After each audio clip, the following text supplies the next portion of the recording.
Bonjour les amis. Aujourd'hui dans notre série sur le fruit de la saison, nous parlerons de la paix. Et oui, depuis le début de la pandémie, le monde a été menacé par toutes sortes de dangers et s'était alimenté par des théories complotistes, par des informations, par des réseaux sociaux.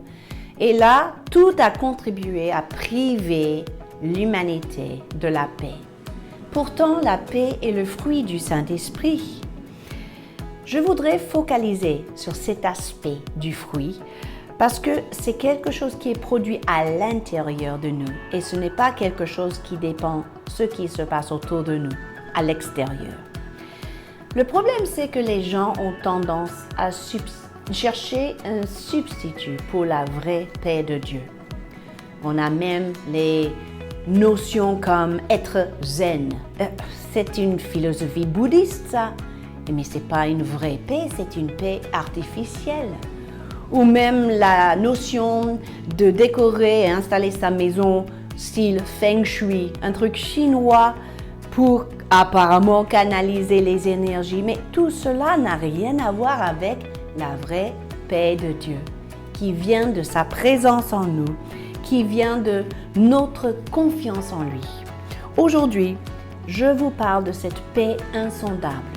Cette paix inébranlable, cette paix que personne ne pourra voler. La paix n'est pas l'absence de danger, mes amis. C'est la présence de quelqu'un qui nous protège, la présence de notre protecteur.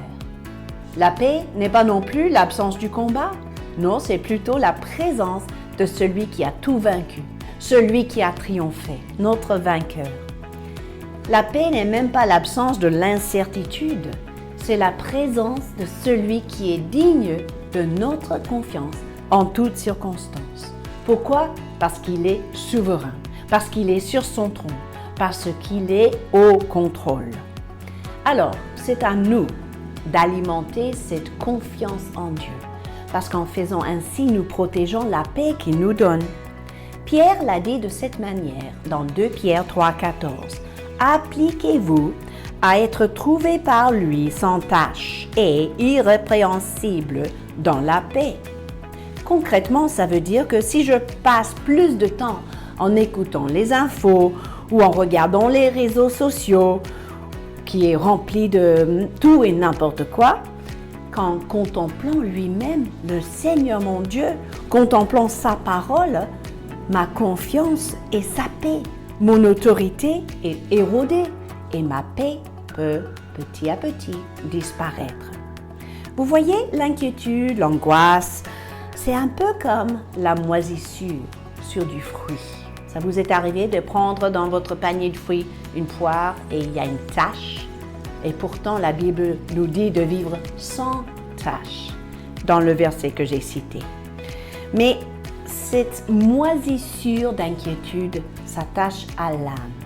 Et oui, ça peut même sentir pourri. Pourtant, nous trouvons ce verset dans 1 Thessaloniciens 5, 23. Que le Dieu de paix vous sanctifie lui-même tout entier, que votre être entier, esprit, âme et corps soit conservé irrépréhensible lors de l'avènement de notre Seigneur Jésus-Christ.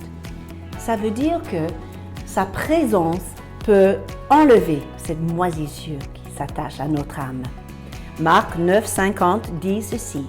Le sel est une bonne chose, mais le sel devient sans saveur et ne peut plus assaisonner. Ayez du sel en vous-même et soyez en paix. Ayez quelque chose en vous-même afin de demeurer, premièrement, dans la paix dans votre cœur et deuxième, par conséquent, en paix avec les autres. Que le Seigneur vous donne la paix en toutes circonstances par sa présence, par la certitude de sa souveraineté, la certitude de ses promesses, la certitude de sa présence qui vous accompagne partout. Je n'oublierai jamais le jour où moi-même j'avais prié à Dieu, « Seigneur, s'il te plaît, accorde-moi ta paix. » Il m'a répondu, « Je suis ta paix. » C'est là que j'ai compris que la paix n'est pas une émotion, ce n'est même pas une substance à appliquer ou à avaler. La paix est une personne, le Dieu de paix. Quand il prend toute la place, notre être entier est rempli de paix. Il n'y a plus de place pour l'inquiétude. Il n'y a plus de place pour l'angoisse. Nous voyons dans la bénédiction aaronique en Nombre 6 une vraie clé pour demeurer dans cette paix. Cette prière dit que l'Éternel tourne sa face vers toi et qu'il te donne la paix. Mes amis, tant que vous voyez Jésus face à face, vous recevez la paix. Vous serez saturé de sa paix. Et ça va toucher le monde inquiet et angoissé autour de vous. Parce que vous possédez quelque chose que le monde ne peut jamais donner. Soyez bénis et demeurez dans cette paix. À la semaine prochaine!